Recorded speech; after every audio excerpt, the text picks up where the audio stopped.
change the world? Start off by making your bed. If you make your bed every morning, you will have accomplished the first task of the day. It will give you a small sense of pride, and it will encourage you to do another task, and another, and another. And by the end of the day, that one task completed will have turned into many tasks completed. Making your bed will also reinforce the fact that the little things in life matter. If you can't do the little things right, you'll never be able to do the big things right. And if by chance you have a miserable day, you will come home to a bed that is made,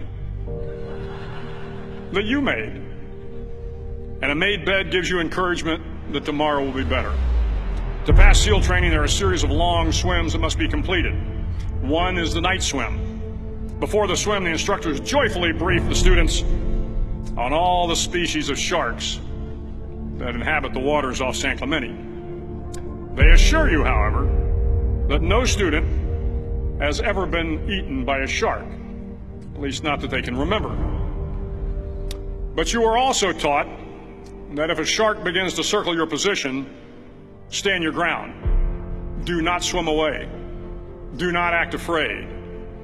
And if the shark, hungry for a midnight snack, darts towards you, then summons up all your strength and punch him in the snout, and he will turn and swim away. There are a lot of sharks in the world. If you hope to complete the swim, you will have to deal with them. So if you want to change the world, don't back down from the sharks. Over a few weeks of difficult training, my SEAL class, which started with 150 men, was down to just 42. There were now 6 boat crews of 7 men each. I was in the boat with the tall guys, but the best boat crew we had was made up of the little guys, the Munchkin crew, we called them. No one was over 5'5". The Munchkin boat crew had 1 American Indian, 1 African American, 1 Polish American, 1 Greek American, 1 Italian American, and 2 tough kids from the Midwest. They out-paddled, outran, and outswam all the other boat crews. The big men in the other boat crews would always make good-natured fun of the tiny little flippers the Munchkins put on their tiny little feet prior to every swim. But somehow these little guys from every corner of the nation and the world always had the last laugh, swimming faster than everyone and reaching the shore long before the rest of us. SEAL training was a great equalizer. Nothing mattered but your will to succeed, not your color, not your ethnic background, not your education, not your social status. If you want to change the world, measure a person by the size of their heart, not by the size of their flippers. The 9th week of training is referred to as Hell Week. It is 6 days of no sleep, constant physical and mental harassment, and 1 special day at the Mud Flats. The Mud Flats are an area between San Diego and Tijuana where the water runs off and creates the Tijuana Sloughs, a swampy patch of terrain where the mud will engulf you. It is on Wednesday of Hell Week that you paddle down to the Mud Flats and spend the next 15 hours trying to survive the freezing cold, the howling wind, and the incessant pressure to quit from the instructors.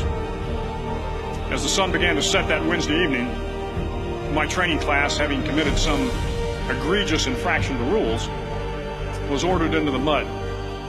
The mud consumed each man till there was nothing visible but our heads.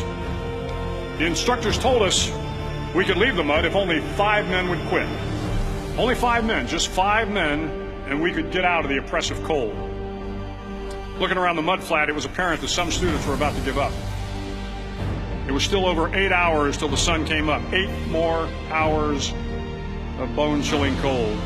The chattering teeth and the shivering moans of the trainees were so loud, it was hard to hear anything. And then one voice began to echo through the night. One voice raised in song. The song was terribly out of tune, but sung with great enthusiasm. One voice became 2, and 2 became 3, and before long, everyone in the class was singing. The instructors threatened us with more time in the mud if we kept up the singing, but the singing persisted, and somehow the mud seemed a little warmer, and the wind a little tamer, and the dawn not so far away.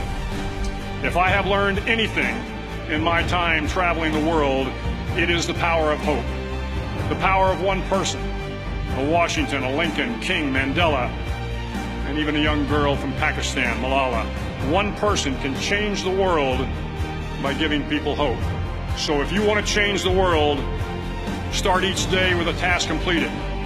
Find someone to help you through life. Respect everyone. Know that life is not fair and that you will fail often. But if you take some risks, step up when the times are the toughest, face down the bullies, lift up the downtrodden, and never ever give up. If you do these things, the next generation and the generations that follow will live in a world far better than the one we have today. And what started here will indeed have changed the world for the better.